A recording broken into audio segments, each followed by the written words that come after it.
Jnanakosha, Vedas.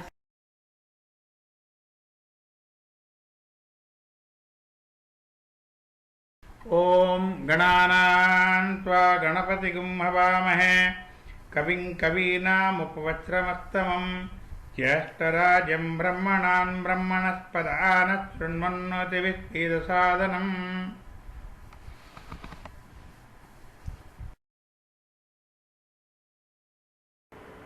ॐ पूर्णमिदं पूर्णमदः पूर्णात् पूर्णमुदच्यते पूर्णस्य पूर्णमादाय पूर्णमेव अवशिष्यते। ॐ शान्ति शान्ति शान्तिः।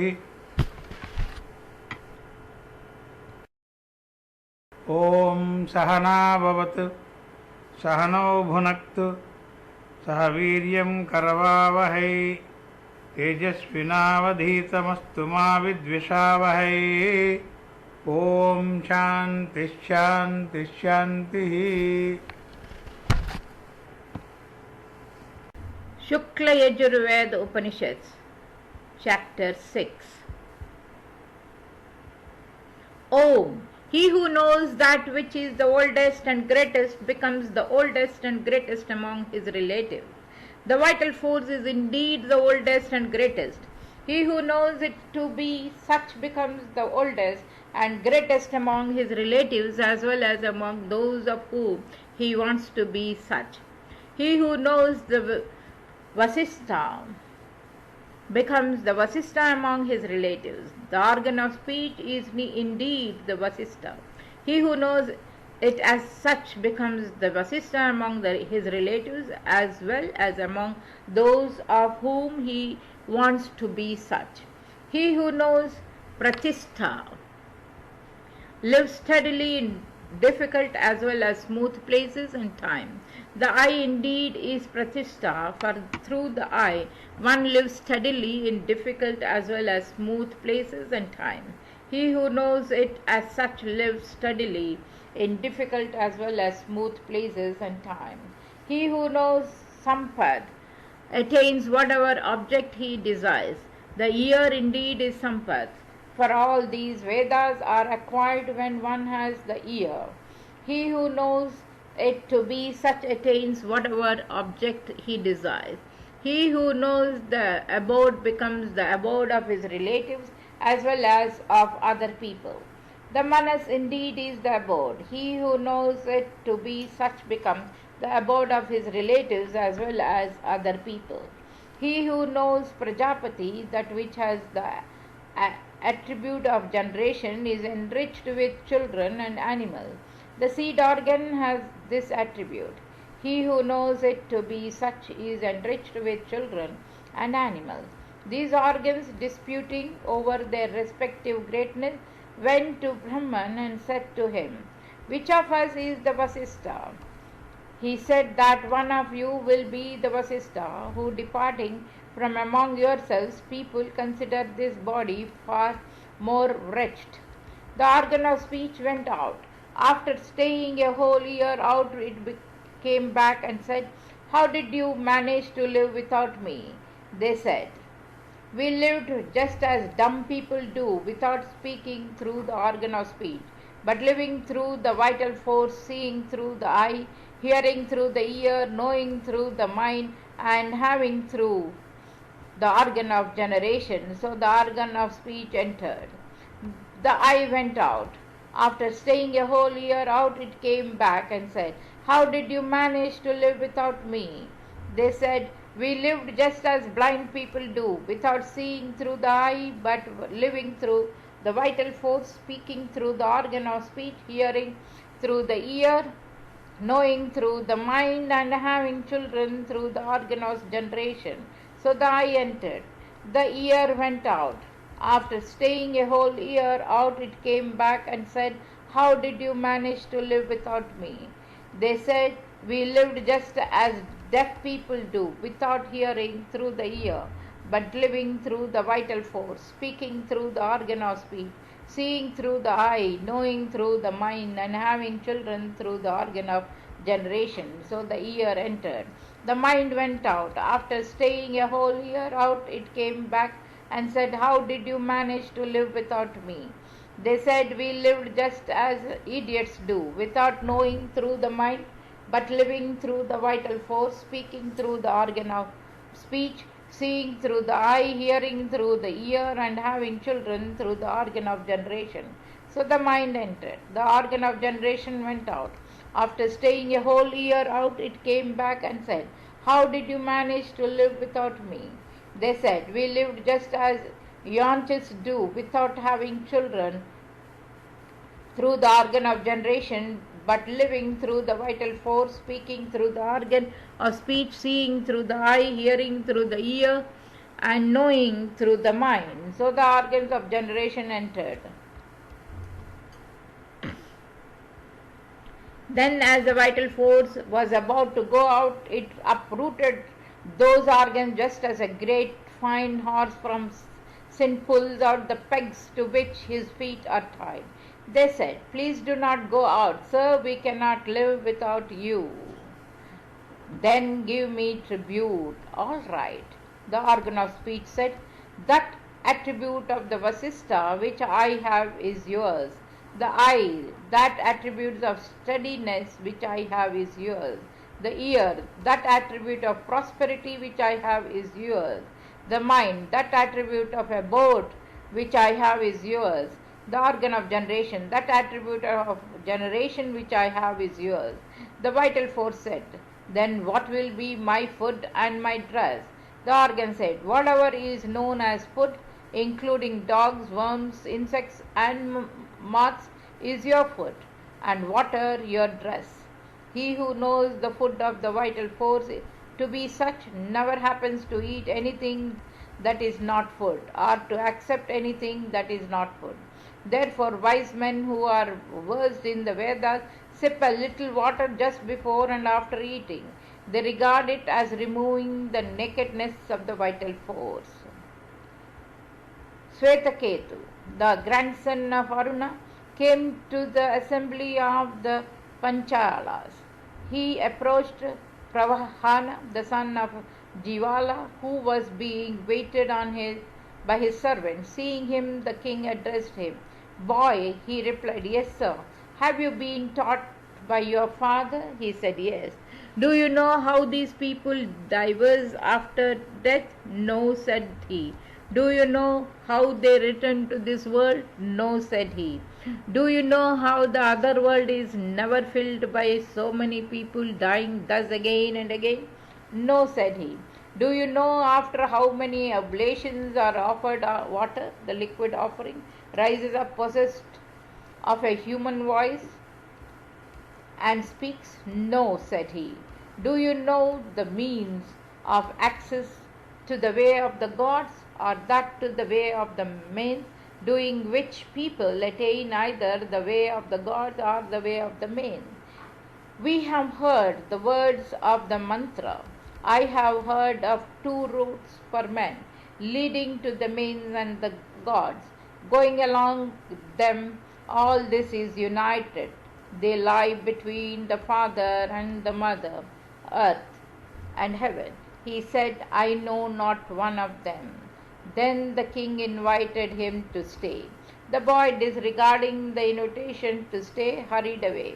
He came to his father and said to him, "Well, did you know, tell me before that you had fully instructed me.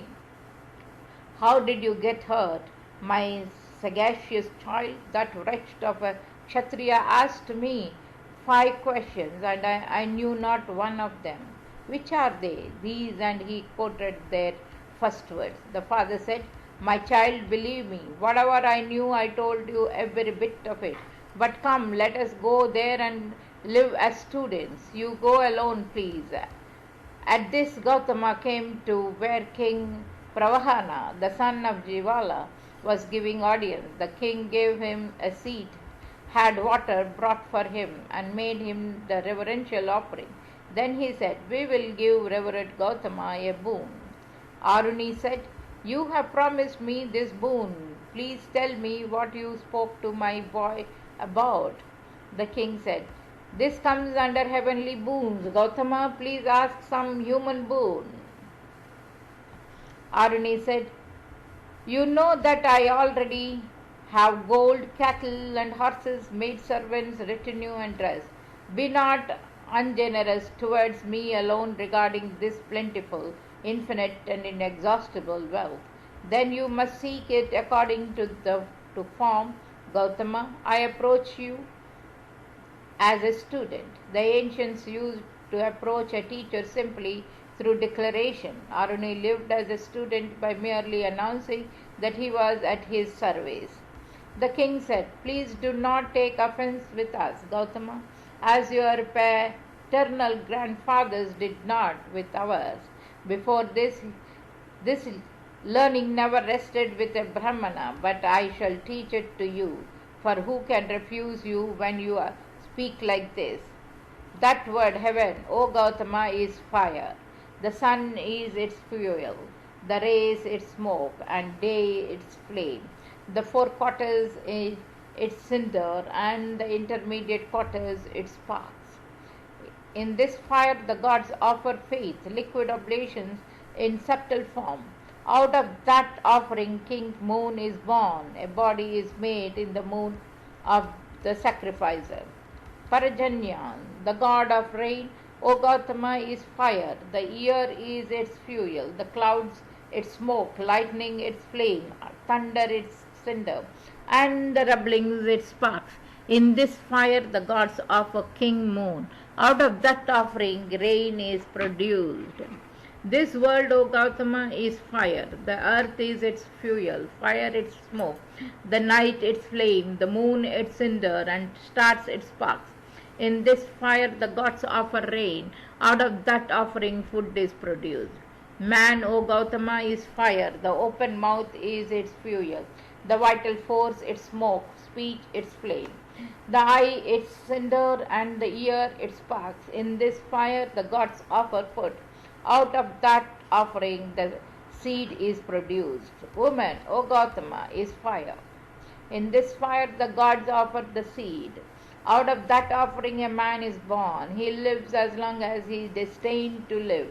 Then when he dies, they carry him to be offered in the fire. The fire becomes his fire.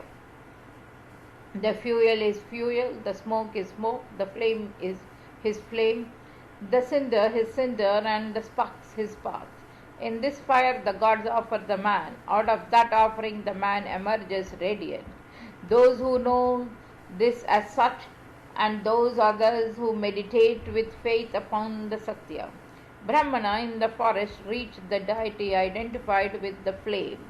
From him the deity of the day, from him the deity of the fortnight in which the moon waxes, from him the deities of the 6 months in which the sun travels northward. From them the deity identified with the worlds of the gods, from him the sun, and from the sun the deity of lightning. Then a being created from the mind of Hiranyagarbha comes and conducts them to the worlds of Hiranyagarbha. They attain perfection and live in those worlds of Hiranyagarbha for a great many superfine years. They no more return to this world, while those who conquer the worlds through sacrifices, charity, and austerity reach the deity of smoke.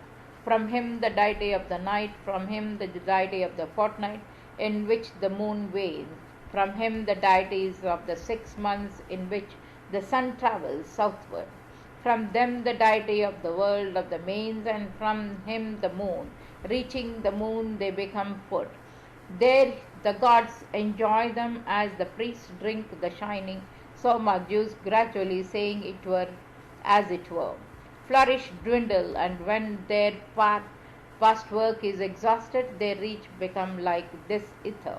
From the ether air, from air rain, and from rain the earth. Reaching the earth they become food. Then they are again offered in the fire of man, thence in the fire of woman, whence they are born and perform rites with a view to going to other worlds. Thus do they rotate, while those others who do not know these two ways become insects and moths, and these frequently biting things. He who wishes to attain greatness should perform on an auspicious day in a fortnight in which the moon waxes and under a male constellation during the northward march of the sun. He should undertake for 12 days a vow connected with the Upanishads. Collect in a cup of bowl made of fig wood all herbs and their grains. Sweep and plaster. Purify the offerings in the prescribed manner. Interpose the mantra and offer oblations with the following mantras. O fire, in all those gods under you who spitefully frustrate men's desires, I offer their share. May they, being satisfied, satisfy me with all objects of desire. Swaha. To that all procuring deity who turns out spiteful under your protection, thinking she is the support of all, I offer this stream of clarified butter. Swaha. Offering oblations in the fire, saying, Swaha to the oldest, Swaha to the greatest. He dips the remnant adhering to the ladle into the past.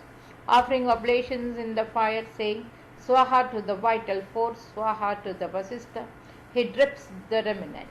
Offering oblations, say, Swaha to the organ of speech, Swaha to that which has steadiness. He drips.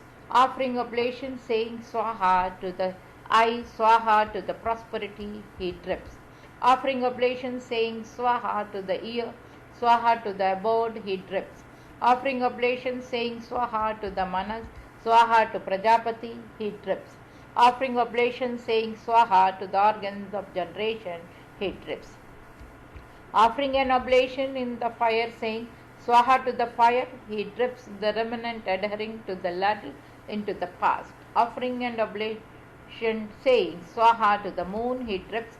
Offering an oblation, saying, Swaha to the earth. He drips. Offering an oblation, saying, Swaha to the sky. He drips.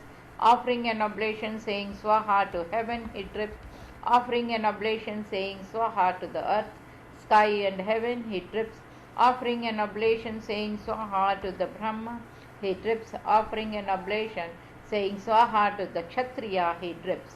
Offering an oblation, saying, Swaha to the past. He drips. Offering an oblation, saying, Swaha to the future. He drips.